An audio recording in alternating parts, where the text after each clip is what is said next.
Okay, so we're going to talk about the renewed sectional struggle. What is our sectional struggle?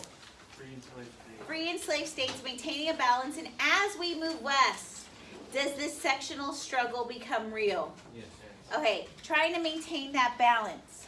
And so what we're going to see is the Mexican cession really brings up this issue.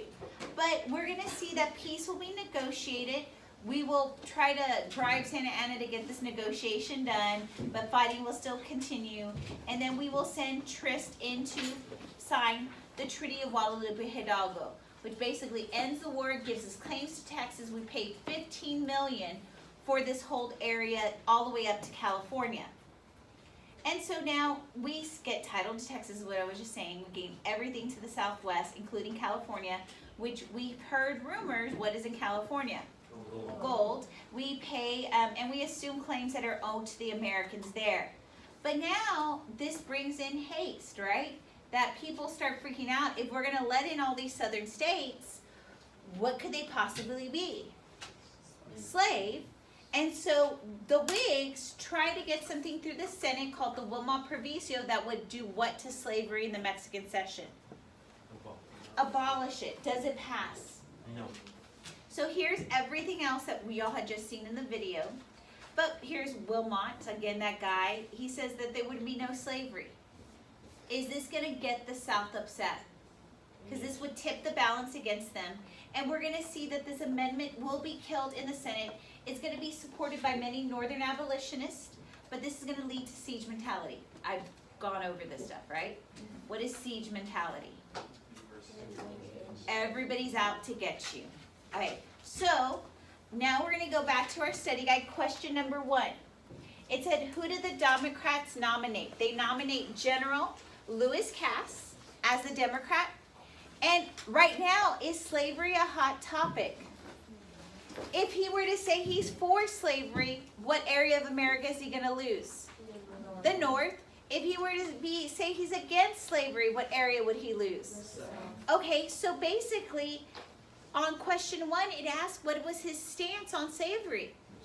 He was silent, because the moment he said anything, he was going to lose what? Half of the voters. Because again, at this time, our nation is not divided up politically, geographically yet. We know we are sectionally divided up, right? We know that the North, who likes the banks? The North or the South or the West? The North. Who doesn't like the banks? Who loves tariffs? North. Who hates tariffs? Who likes internal improvements? The North and the West. Who hates them? So we are divided up regionally.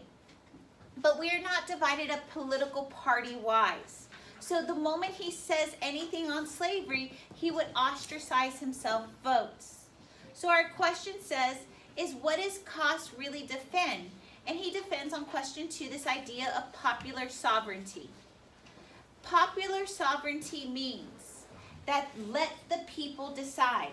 Let the people of an area, let them decide if they'll have slavery.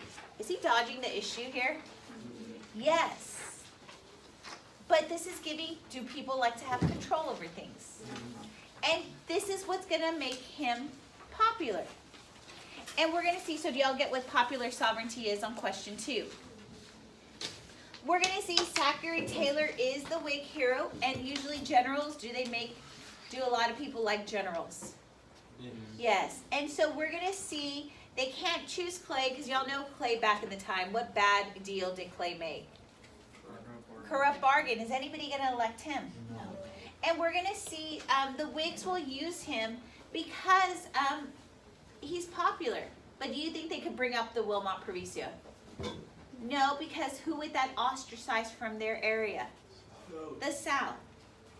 So 3 says, who did the Whigs nominate? They nominated Zachary Taylor. But now we have this new party, and a lot of you on question 4 just put that they were against slavery. I have to go in more depth about this because they're not like abolitionists, this group. The abolitionists, do they believe that slavery is wrong morally? And they're interpreting the Bible, right? So what does that cause for our Methodist and Baptist churches? What happens to them? They split into Northern Methodist, Southern Methodist, and Northern Baptist, and But this Free Soil Party, they're looking at the West, and they say, if slave labor moves that way, will the average American ever be able to get a job? No, because what are these people going to bring in? Slaves, and they couldn't get a job. So this party, they take a stance on slavery, not morally, but what? Economically. They believe that the West should be free. If we have free soil, will the planters move out there? Yes. We're only going to give 160 acres. Is that enough for a big plantation owner? So who would be able to rule here? Plantation owners or small farmers? Okay, and if we have free speech and if we have free labor, so what are they attacking with free labor? Slave labor or regular labor? If they say, if they don't bring slaves here, would an average Joe, tell me who would be an average Joe who would want to move west that's in the east? What immigrant? Irish. If they're able to move west and get a job, they will be able to obtain what? And will they eventually be able to buy their own land? Yes. But that only will happen, they could only buy land if who doesn't move out here? Plantation owners. They will only be able to get free labor if who doesn't move out here? Slaves. Are they taking a moral stance on slavery? Yes. No. They're saying slavery should not move out west for economic reasons. They oppose the extension of slavery in the new territories for economic reasons. So I know a lot of you had that they were just against slavery on question 4, but you need to put it economic reasons. So this group, do you think they're for the Wilmot Proviso? Yes. That's another thing that you should have on there. Do they want slavery in the territories? Why not? Moral or economic? Economic. Do you think these guys want internal improvements? No. If they're out west, do they want internal improvements? Yeah. Yes. So, they will nominate a guy named Martin Van Buren. Have we seen this guy before? Yeah, he was part of the panic. So the Free Soil Party, they elect Martin Van Buren, which is for question 4. They have a clear-cut stance on slavery. Did our Democrats and Whigs want to have a clear-cut stance? No, they dodged the issue. Are the Democrats and the Whigs going to lose votes? Yeah. Yes, and this will eventually cause the Democrats and the Whigs to take a stance on slavery. They support the Wilmot Proviso because what is the Wilmot Proviso going to do about slavery in the Mexican Cession? And they support internal improvements and free homesteads, that the government will go out and give 160 acres to anybody moving west. Is that enough for a big plantation owner? No. So they want the West for who? The big plantation owners with their slaves or the small farmers? Okay. Do y'all feel better about 4 now? So we're going to see the person who does, they're against slavery in the territories for economic reasons, right? Are they morally against slavery? Okay, so I want us to look at this. Who wins? Taylor. He wins. But I want you to look at this. Can I see one political party in the North? Is there one party that dominates the North? Is there one party that dominates the South? The moment I get political parties that there's one in the North and one in the South, the Civil War is evident. But remember, when I started talking about the Civil War, it started with our sections, right? Our sections started taking stances on the bus, on the tariff, on internal improvements. And then what divided up next? What groups divided up next? Northern and Southern, what? Churches. So tell me those 2 churches that divided up Northern and Southern. Baptist and Methodist. And so we're slowly getting this progression. Until my political parties divide up, I will have the Civil War. But at this moment in 48, do I have the Civil War yet? No, because I do not see regional parties. Okay? So what we're going to look at is California. What has been rumored to be out here? Gold. Okay, so the gold rush is going to be a problem for California because is California even a state yet? So let's just talk about it. I'm going to make all of y'all minors. Okay? And that group over there are the first people into California because they're closer to California. And y'all are going to be the ones that are in last to California. So who's going to get the gold, more gold? This side of the room or that side of the room? Why do you say this side of the room is going to get more gold? Because they're going to be there first, right? They're going to go and they're going to start shifting for gold, right?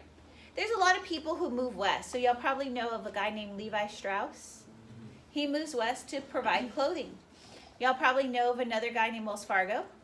He moves out there to sell the little pans. Y'all probably know of a guy named Ghirardelli. He moves out there to sell food first and then goes into chocolatiering. So a lot of people are moving west that are not just miners. But at this time, is there even an organized state government?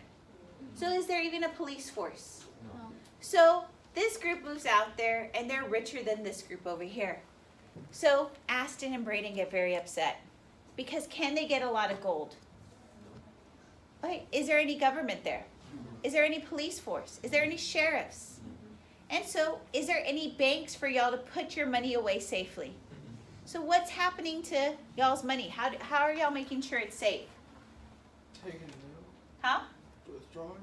Well, there's no banks. How are y'all making sure that your money is safe? You're keeping all that gold in your pockets? Yeah. You bury it. Keep it in your. Bury it? I think about you're sleeping in a tent. There's no hotels. There's no nothing. Are you like sleeping on your gold? Yes. Is there any railroads to take you in or out of this place? No. Is it safe with you sleeping on it? So Braden and Aston get this bright idea that they're going to go over there to Daniel's tent in the middle of the night when he's in his slumber. And they're going to do what to his gold? Rob it. Steal it. Can Daniel seek any help? Why not? There's no government. So Aston and Braden are able to walk off with what?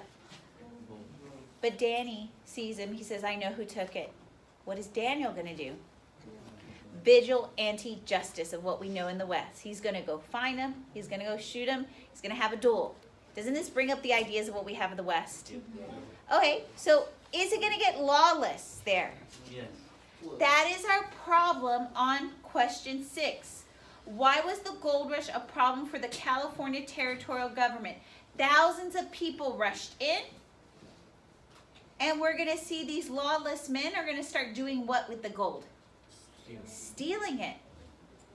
We're going to have a lot of crime. We're going to have a lot of robbery.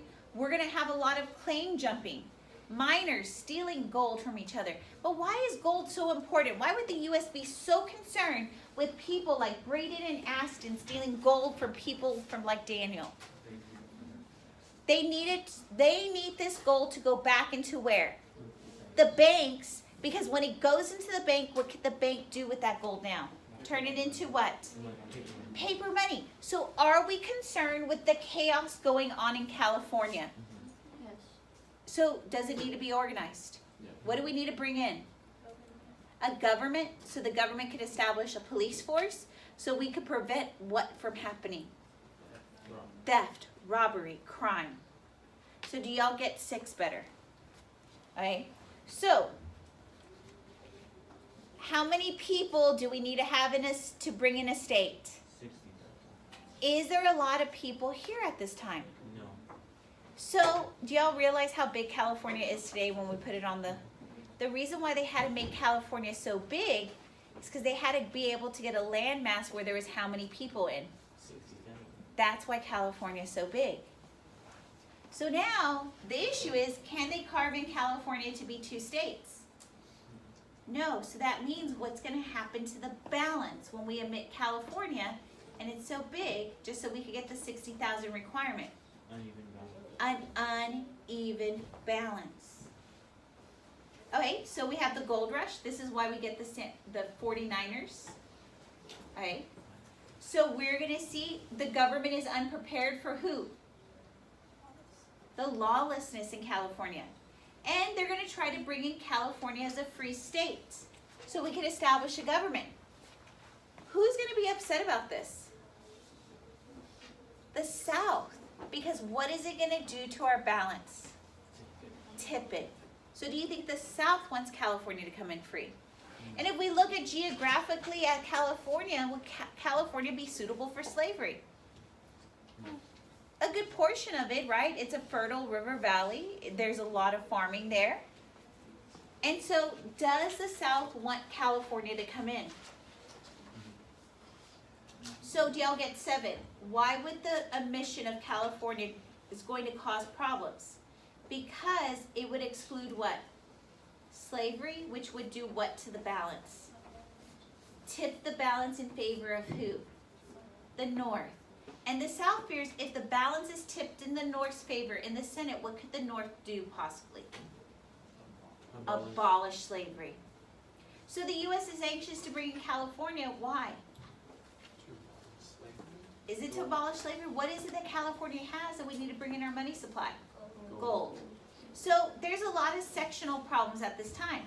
Y'all knew this in chapter 16. Those Southern planters, are they one of the richest people in America? The South is also one of the prosperous areas of America because it produces the #1 export. What is it? Cotton. So if they were to let California in, would they really upset the South?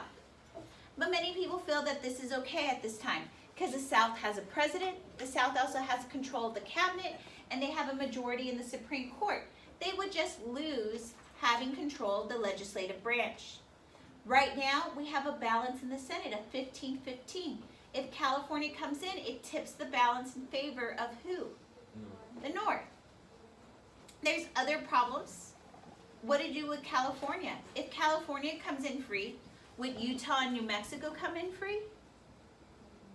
Knowing about the territory of that area, is it suitable for slavery?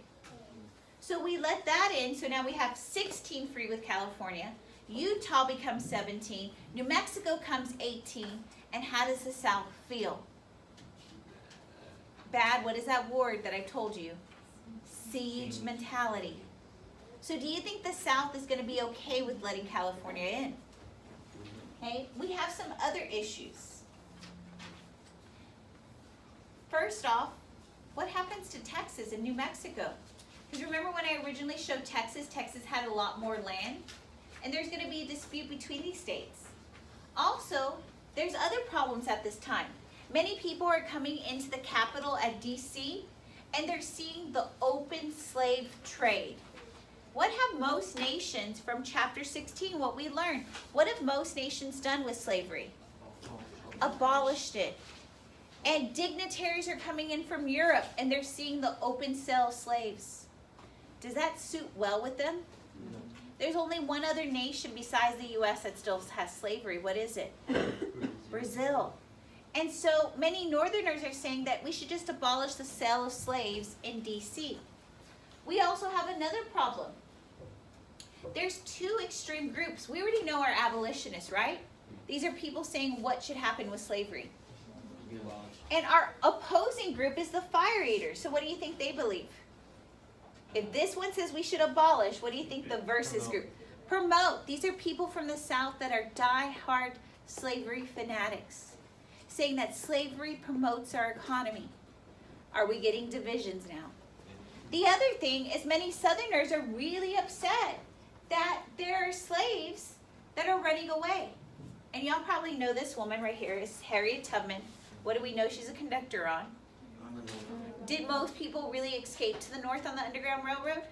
No, because everybody knew where those train conductors were, and they possibly could get catched. So most people who fled north used other means. So do y'all see that on your study guide? The Underground Railroad. It's a virtual train station of houses of abolitionists, right?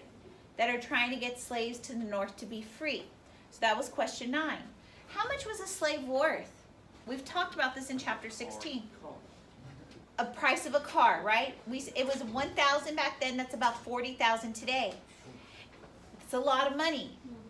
And so we have all of these problems, which is going to lead us to a compromise. And I like to think about compromises because we've had one since the 3/5 compromise. Did it resolve the issue? No. We see the Missouri Compromise. Did the Missouri Compromise solve the issue with slavery? Now we're going to have another compromise. And this is going to be done.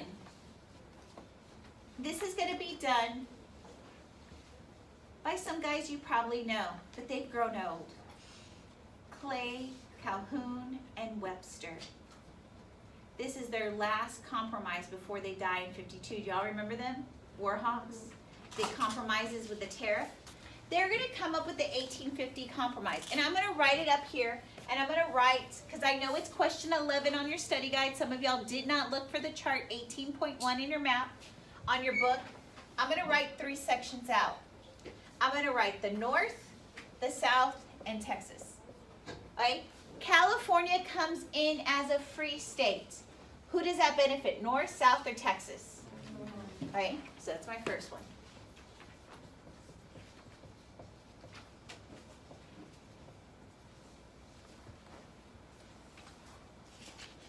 Texas gets $10 million for land given to New Mexico.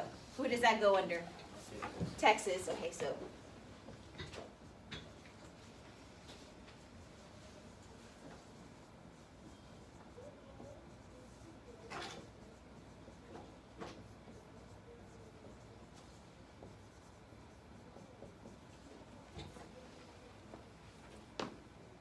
a more stringent fugitive slave law, saying that if a slave is found in the North, many Northerners have to bring that slave up to the court. If the court sets him free, the judge only gets $5. If the court sends him back to the South, he gets $10. What's going to happen to most slaves? Why are they going to get sent back? The judge gets $10. So where do I put the fugitive slave law?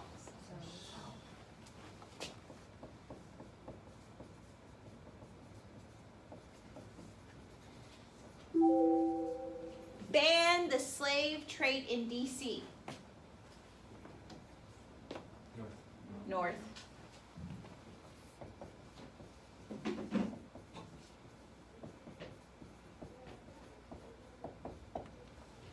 Popular sovereignty in the Mexican cession. Popular sovereignty, could it go either way? Yeah. So who's it a win for? Everybody, right? So here, I'm going to put popular, and I'm going to write it across the thing. Sovereignty in the...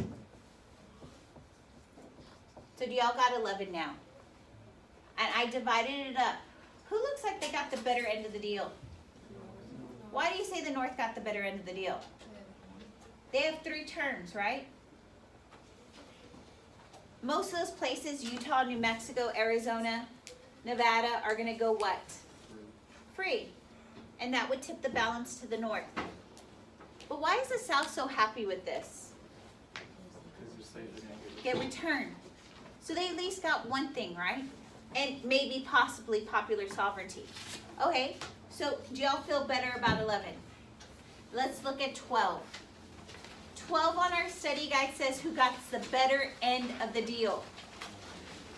Y'all say the North because what is tipped in their favor? When I look at the Senate, I see that the balance is 16 free, 15 slave. What could possibly be overturned? Slavery. They could abolish slavery. But the South is like, no, that couldn't happen because we have a Southern president. He would never sign off on that. And we have a Supreme Court that is ruled by Southerners. It would never happen. Okay? Up until we get a president that is not a Southerner, do they have issues, right?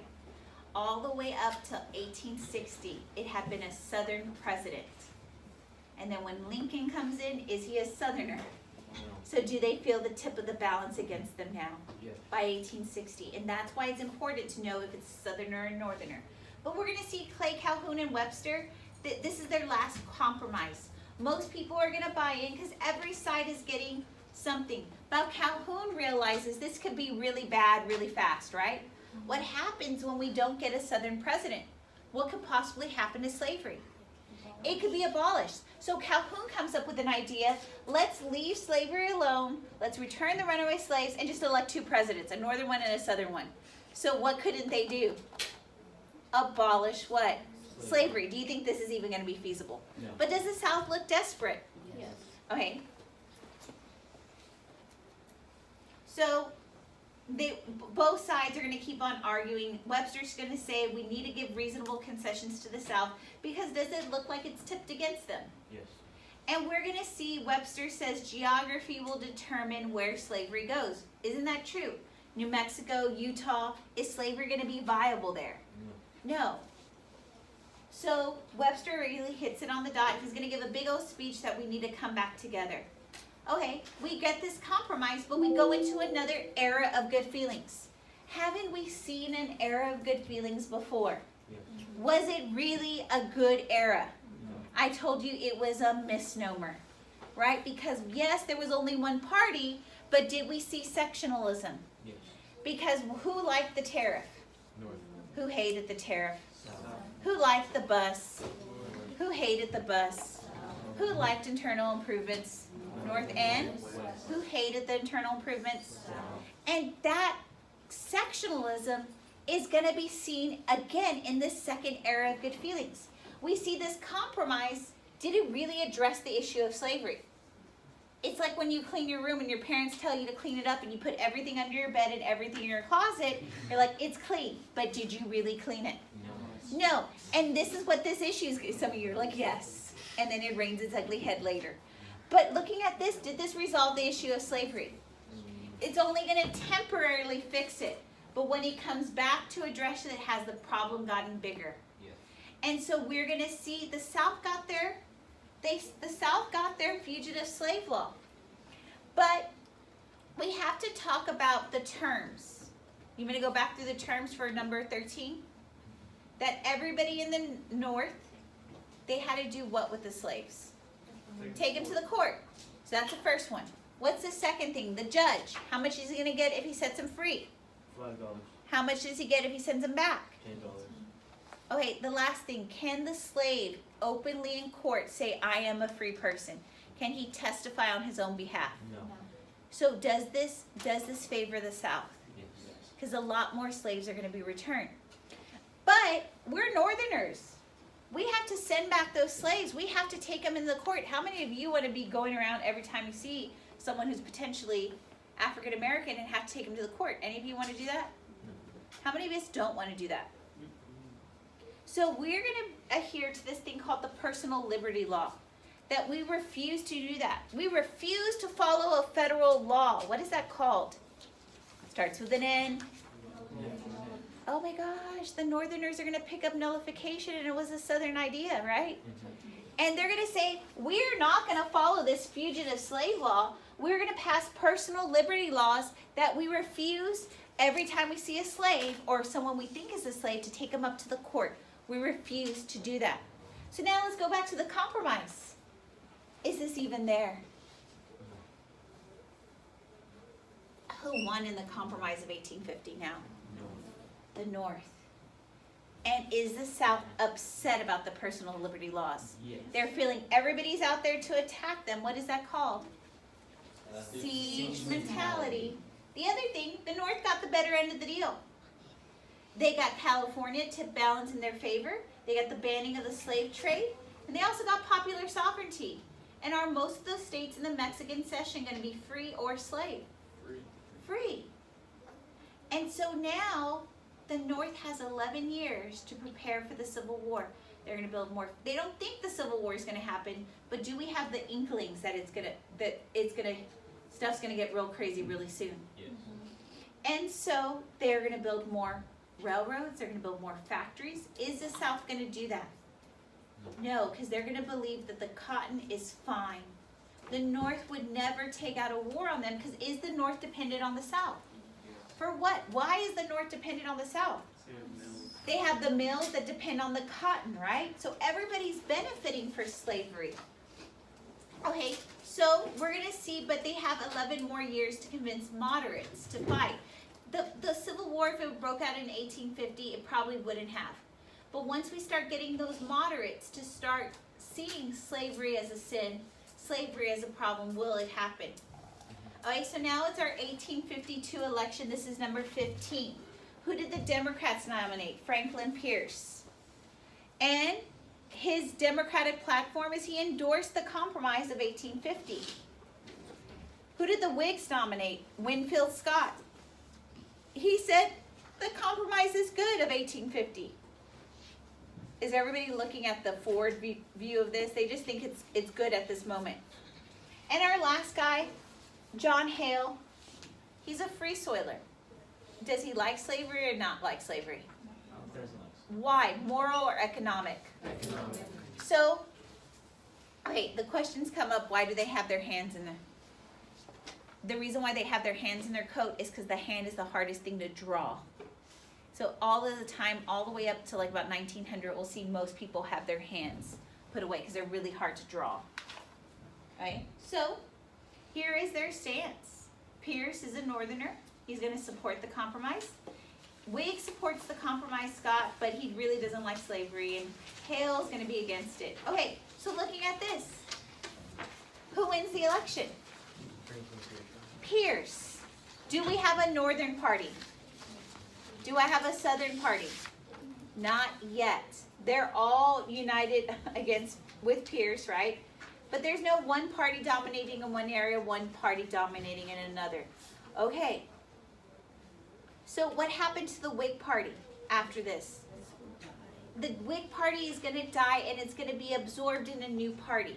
The reason why it dies is because it's unorganized. But the other parties, are they going to be forced to take on a stance on slavery? Look at how much Hale got. He got 5 electoral votes. He got some of the popular vote. Is he taking away from the 2 dominant parties?